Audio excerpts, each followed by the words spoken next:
Hey guys, Missing Pixel here. So, about 2 years ago, I watched a review on a game called The Getaway by Colorshed Productions, a brilliant channel, and I was completely mesmerized by this game.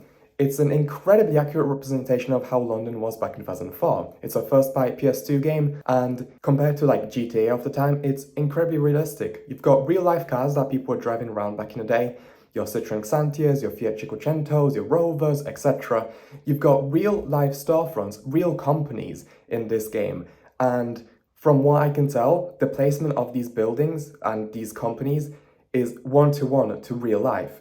But I need to find out for myself. So today I'm going to London and I'm going to be comparing real life London against The Getaway. And of course, it wouldn't be a Missing Pixel video without also comparing it to Team 6 and Davlex games. So join me on this little London race adventure, if you will. Oh, that's really cringy, right? I really need to get going. So let's go.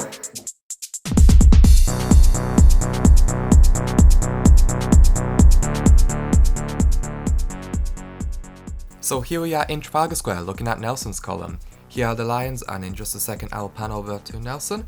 Now the lions in The Getaway don't actually look that bad at all, though we can't really see Nelson up close. Unlike on London Race to Destruction Madness, here he is. Actually pretty detailed for something you won't see up close. And of course here are the lions, and here's Team 6, where the lions are a bit blocky, not gonna lie.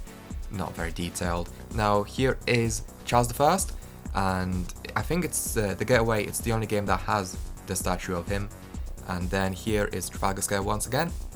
You can see that the Christmas market is on, of course that won't be in the game. And then here is the National Gallery. Now take a look at the road. Well, you can't drive down it basically, and here it is in real life. In Team 6, it's an actual road, and look how many lanes it's got as well. That's not very realistic. Destruction Madness, the textures are also weird. And here is St. Martin in the Fields. It's there in The Getaway. Don't think it's in any other game. Here's the Admiralty Arch. It's in every game, I believe. There was London Racer there, there's The Getaway, and when we drive down it, we drive down the Jubilee Walkway. Now, the Jubilee Walkway is in every game, more or less, but everyone takes their own creative liberties while The Getaway looks so realistic. Here's Team 6, which has a far more open area than in real life. And here is the Victoria Memorial. Now you can see the lions, you can see the Queen sitting down, and then we can see the gold-winged victory, I believe it's called. Now, in The Getaway we can see the lions. No Queen though, for some reason. Very strange, but you can see the winged victory. London Race seems to be the most accurate here. We've got the lions, we've kind of got the Queen, but just very low detail, and we've got the winged victory. And then Team 6, it's not even gold, it's black, and there's no lions. And again, here's Buckingham Palace. Now, The Getaway seems to be the most realistic here because when I zoom in here, you can see the gate that's inside of Buckingham Palace. That is there in real life. It does look different, but it is there. But on Team 6 and on Double X, it's just a blank wall essentially, which I suppose makes sense, but it doesn't look as nice, personally. Now, here is a little squirrel break. So friendly, just came up to us wanting food. Normally, they run away. And of course here's Big Ben. Now, I've seen Big Ben before, but this is the first time I've seen it since its renovation, and it looks absolutely stunning. I mean, in every game here, it's just a JPEG. You don't see all the little details of each brick, and of course, with the actual clock, the Big Ben itself, you can see the gold around it, and it looks great. Here's Taxi Racer London 2, and in a second you'll see London Racer Destruction Madness.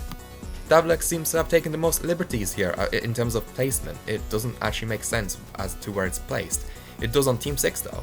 Here's the London Eye, of course, and here's London Eye in Taxi Racer London 2. It doesn't look that bad, to be honest. At least they've recreated the road, and here's The Getaway. It's missing a lot of distant detail. I mean, look at the distant detail here. It's just a PNG.